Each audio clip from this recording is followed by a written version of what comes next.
நான் ஆரம்பிக்கிற போது கயிறாட்டில் நூல் நூற்பாங்க, அதுக்கு சிட்டம்பாங்க. 4 அடியில் நூல் நூக்கிற ராட்டை குறைஞ்சி போச்சு.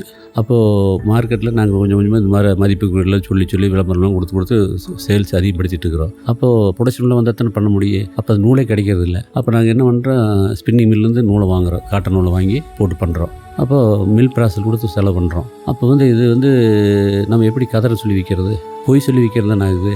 அப்போ எதுக்கு இந்த பொய் சொல்லணும் அப்படின்ட்டு நான் என்ன பண்ணேன், அந்த காதிங்கிற ராமராஜ் காதின்னு எடுத்து ராமராஜ் காட்டன் மாற்றினேன். இதை போட்டு கொண்டு போனால் என்னுடைய டீலர்லேயே வருத்தப்பட்டாங்க.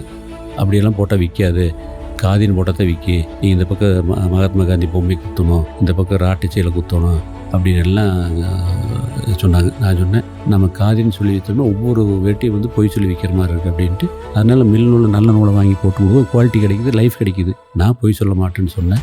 இன்றைக்கி எனக்கு பின்னாடி இண்டஸ்ட்ரீஸே வந்துச்சில்ல, எல்லாமே இப்போ காட்டன் விற்க ஆரம்பிச்சிட்டாங்க. ஏன்னா அப்படி போட்டால் தான் அது உண்மை இருக்குதுன்னு தெரிய ஆரம்பிச்சிட்டாங்க. அதனால் இன்றைக்கி என்னுடைய டீலரும் சரி, என்னுடைய கன்சியூமரும் சரி, ராமராஜ் ட்ரஸ்டட் நேம், ஒரு நம்பிக்கையான நிறுவனம், எந்த காலத்தை தப்பு பண்ணாது அப்படிங்கிற ஒரு நம்பிக்கை ஏற்படுத்தியிருக்கிறார்.